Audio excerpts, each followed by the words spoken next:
छत्तीसगढ़ की राजधानी रायपुर से खबर है, जहां पर पूर्व मंत्री कवासी लखमा से शराब घोटाले को लेकर पूछताछ होगी। कल कवासी लखमा समेत अन्य लोगों से पूछताछ होगी, तो 10 बिंदुओं पर पूछताछ कर बयान भी दर्ज किया जाएगा। शराब घोटाले के संबंध में कवासी लखमा और बेटे हरीश से पूछताछ की जाएगी।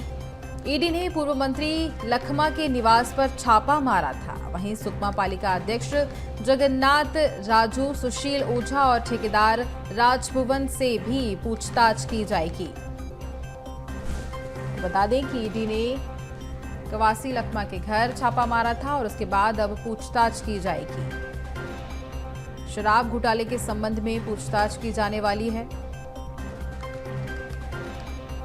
साथ ही पूर्व मंत्री कवासी लखमा के बेटे से भी पूछताछ की जाएगी। और इसके पहले भी ईडी ने छापामार कार्रवाई की और अब कवासी लखमा से पूछताछ होगी।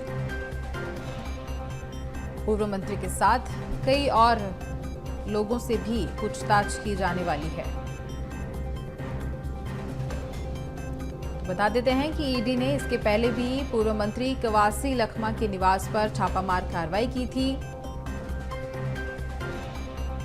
सुबह से कार्रवाई की शुरुआत कर दी थी और अब उसके बाद कल शराब घोटाले को लेकर पूछताछ भी की जाएगी और उनके साथ कई अन्य लोगों से भी पूछताछ होगी।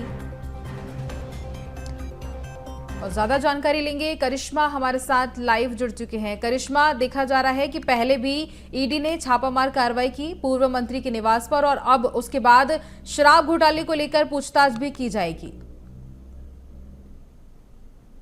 जी बिल्कुल, देखिए हाल ही में कवासी लखमा जो कि तत्कालीन देखा जा सकता है आबकारी मंत्री थे और अभी वर्तमान में जो है कोंटा से विधायक हैं, उन पर देखा जा रहा था कि लगातार ईडी की कार्रवाई जो है वो चल रही थी। विभिन्न उनके जितने भी निवास थे वहां पर देखा गया कि ईडी ने छापेमार कार्रवाई की। साथ ही में उनके बेटे हरीश लखमा से भी कथाकथित जिस तरीके से 2000 करोड़ रुपए के घोटाले, शराब घोटाले की जो बात थी उसे लेकर के देखा जा सकता है इस मामले पर जो है ईडी ने छापेमार कार्रवाई कवासी लखमा के घर पर की थी। साथ ही में इसी मामले को लेकर के लगातार पूछताछ जो है कवासी लखमा से की जा रही थी। इससे पहले भी उन्हें जो है समन भेजा गया था पूछताछ के लिए, लेकिन वहां पर देखा गया कि कवासी लखमा और उनके बेटे नहीं पहुंचे।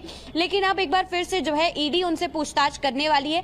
कल कवासी लखमा और उनके जो बेटे हैं हरीश लखमा, उनसे जो है ईडी पूछताछ करने वाली है। 10 बिंदुओं पर जो है उनसे पूछताछ होगी और शराब घोटाले को लेकर के जो है साफ तौर पर ये पूरे मामले पर जो है पूछताछ की जाएगी, क्योंकि देखा जा सकता है कि पूर्ववर्ती सरकार के समय आबकारी मंत्री जो थे वो कवासी लखमा थे। ऐसे में इतना बड़ा घोटाला प्रदेश में हो जाना बिना आबकारी मंत्री की जानकारी के कहीं ना कहीं सोचने और संकोच करने वाली बात है। तो इन तमाम विषयों को लेकर के देखा जाएगा। ईडी जो है अब कवासी लखमा और उनके पुत्र से जो है पूछताछ करने वाली है। विभिन्न 10 बिंदुओं पर जो है पूछताछ की जाएगी, किस तरीके से जो है। और इससे पहले भी लगातार अब सियासत भी इस मामले पर देखने को मिल रही है, क्योंकि कवासी लखमा ने हाल ही में एक बयान जारी किया था जिसमें उन्होंने कहा था कि वो अनपढ़ हैं, उन्हें कुछ इतना जानकारी नहीं रहता, जो भी अधिकारी उनसे बोलते थे वो वहां पर साइन कर देते थे। लेकिन एक बड़ा सवाल ये भी है कि आबकारी मंत्री जिस प्रदेश के हैं और उन्हें कोई भी अधिकारी कुछ भी कहता है तो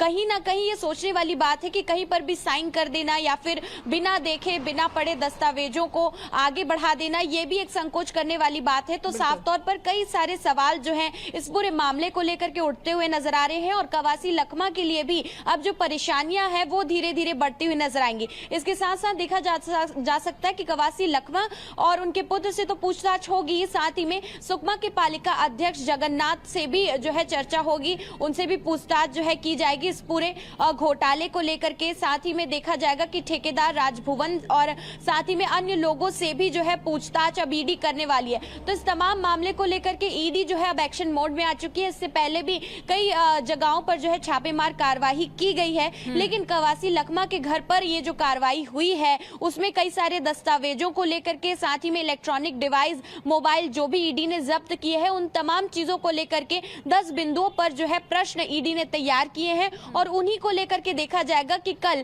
यानी 2 जनवरी को जो है कवासी लखमा, उनके पुत्र और अन्य लोगों से जो है अब ईडी पूछताछ करने वाली है। बिल्कुल, तो 10 बिंदुओं पर ईडी पूछताछ करेगी और साथ ही पूर्व मंत्री के अलावा और भी कई लोग शामिल होंगे जिनसे पूछताछ की जाएगी। फिलहाल करिश्मा, आगे भी हम आपसे अपडेट लेते रहेंगे, बने रहिए हमारे साथ।